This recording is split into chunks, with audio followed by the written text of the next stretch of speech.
Buenos días. Habla Russell Turner. Soy estudiante de la Palabra de Dios. Continuamos con el estudio en la carta de Segunda de Tesalonicenses. En este estudio vamos a estudiar el capítulo 2 y el estudio se titula La llegada del Anticristo. Quiero darle un desafío de leer todo este capítulo 2 en su propio tiempo.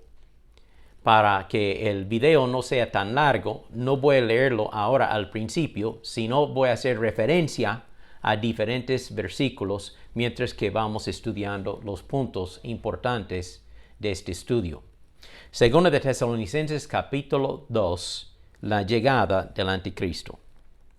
Como ya hemos mencionado en los estudios previos, el próximo evento profético es el rapto, el arrebatamiento de la iglesia, cuando Jesucristo vendrá para resucitar a los creyentes que ya han muerto y también transformar a los creyentes que todavía tienen vida. Seremos llevados al cielo juntamente para estar con el Señor Jesucristo. La iglesia de Jesucristo desaparecerá de la tierra cuando el rapto ocurre.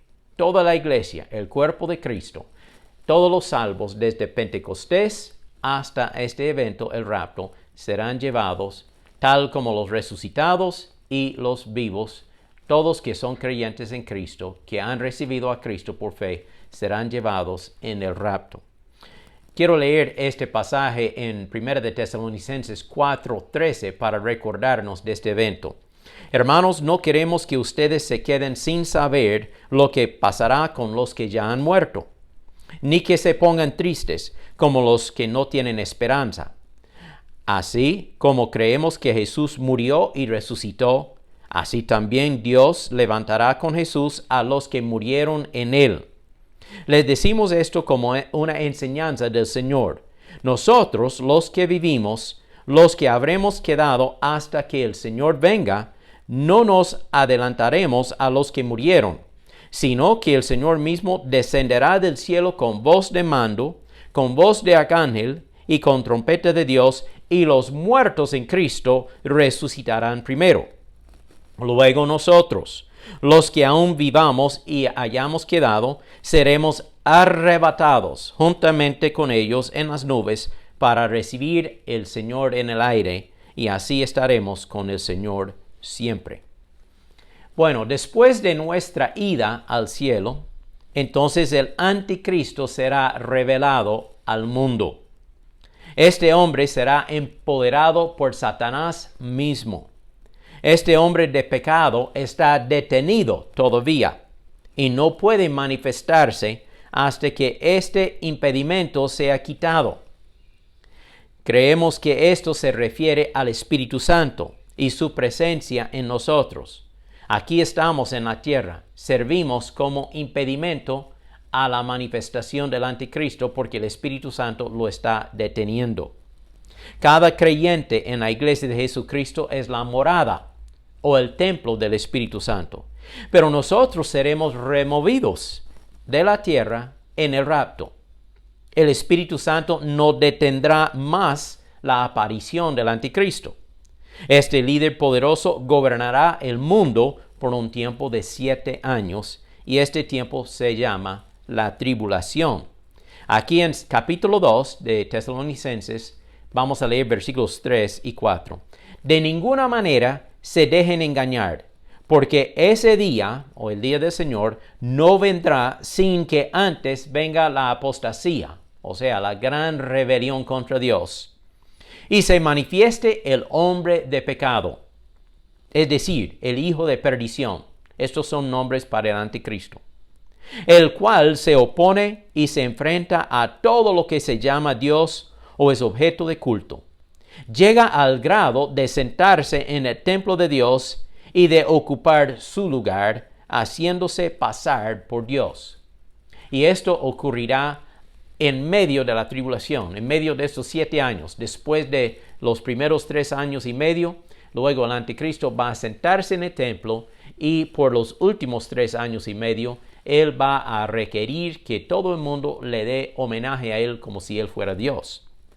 También dice versículo 7, siempre aquí en 2 de Tesalonicenses capítulo 2, versículo 7, porque el misterio de la iniquidad ya está en acción, solo que en este momento hay quien lo detiene, refiriendo al Espíritu Santo, hasta que Él, nota que es una persona, hasta que Él a su vez sea quitado de en medio. Y esto ocurrirá cuando nosotros somos arrebatados a la presencia del Señor en el rapto. Entonces, o sea, después de que este impedimento, esta detención sea quitada, entonces se manifestará este malvado, el anticristo, a quien el Señor matará con el espíritu de su boca y destruirá con el resplandor de su venida. Bueno, este versículo sí cubre 7 años, porque primero dice que hará su aparición el anticristo, y él va a tener poder por un lapso de 7 años, pero al final de 7 años, cuando Jesús regresa para establecer su reino, luego el Señor Jesús lo matará y lo echará en el lago de fuego. El anticristo gobernará el mundo por 7 años. Satanás le dará mucho poder para engañar a la gente inconversa. Ellos recibirán la marca de la bestia para poder hacer negocio, para comprar y vender, para hacer comercio. Dios permitirá que ellos sean engañados y condenados, porque ellos odian la verdad y el evangelio del Señor Jesucristo. Oiga lo que dice versículos 9 y 10. La llegada de este malvado, o sea, el anticristo, que es obra de Satanás, vendrá acompañada de gran poder y de señales y prodigios engañosos. En otras palabras, él podrá hacer milagros. Y con toda falsedad e iniquidad para los que se pierden por no haber querido recibir el amor de la verdad para ser salvos. Estamos hablando de la gente que rechaza a Jesucristo, los inconversos, los que no quieren aceptar las buenas noticias del Evangelio de Dios, la salvación por medio de la fe en Jesús. Ellos creerán esta gran mentira, este gran mentiroso, el anticristo, y serán condenados juntamente con él. Por eso Dios les envía a los incrédulos un poder engañoso para que crean la mentira del anticristo, a fin de que sean condenados todos los que, lejos de creer a la verdad, se deleitaron en la injusticia. Como hemos mencionado previamente, Dios destruirá más de la mitad de la población del mundo durante la tribulación. Estas son aquellas personas que rechazan a Cristo, que no quieren aceptar el Evangelio, más bien ellos prefieren creer la mentira del anticristo. Pero al final de estos 7 años, Jesucristo vendrá en su gloria para destruir al anticristo y establecer su propio reino de justicia y paz. De nuevo, en 2 de Tesalonicenses 2, versículo 8, el Señor matará al anticristo con el espíritu de su boca y lo destruirá con el resplandor de su venida. Otro pasaje que habla de esta venida de Jesús y la destrucción del anticristo es Apocalipsis capítulo 19. Puede buscarlo en su propia Biblia, Apocalipsis capítulo 19, del versículo en adelante. Habla de la venida del Señor y cuando Él hace la batalla de Armagedón contra los esfuerzos del anticristo y lo captura y lo mata y lo echa al lago de fuego. Ahora, volviendo aquí al capítulo del estudio, 2 de Tesalonicenses capítulo 2, Pablo dice que no debemos asustarnos ni pensar que ya haya pasado la venida de Jesucristo. Algunos en aquel día estaban diciendo, ya vino el Señor y nos dejó atrás. No es cierto.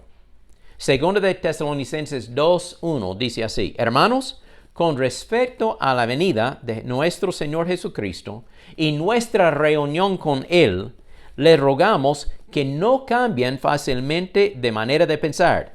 No se dejen asustar por nadie, ni siquiera por un espíritu, una palabra o una carta que pretenda aparecer como nuestra. en el sentido de que el día del Señor está cerca. De ninguna manera se dejen engañar. Jesucristo ha prometido salvarnos de aquel gran tiempo de prueba, conocido como la tribulación. Apocalipsis 3:10 dice, por cuanto has obedecido mi mandamiento de ser perseverante, yo también te protegeré de la hora de la prueba, la cual vendrá sobre el mundo entero para poner a prueba a cuantos habitan en la tierra. Creemos firmemente que Dios nos ha escogido para salvación, no para condenación. Segundo de Tesalonicenses 2:13 dice, pero nosotros siempre debemos dar gracias a Dios por ustedes, hermanos amados por el Señor, de que desde el principio Dios los haya escogido para salvación. Dios nos haya escogido para salvación, mediante la santificación por el Espíritu y la fe en la verdad. Ponga su fe en Cristo. Acepte lo que Él nos enseña en su palabra. Recíbalo como Salvador. Tendrá esta salvación eterna y no tiene que temer lo que viene en el futuro durante aquellos años de tribulación. A esto los llamó por medio de nuestro Evangelio para que alcanzaran la gloria de nuestro Señor Jesucristo. Por lo tanto, mantengámonos firmes, constantes y decididos. El Señor quiere darnos esperanza, ánimo, fortaleza y gracia.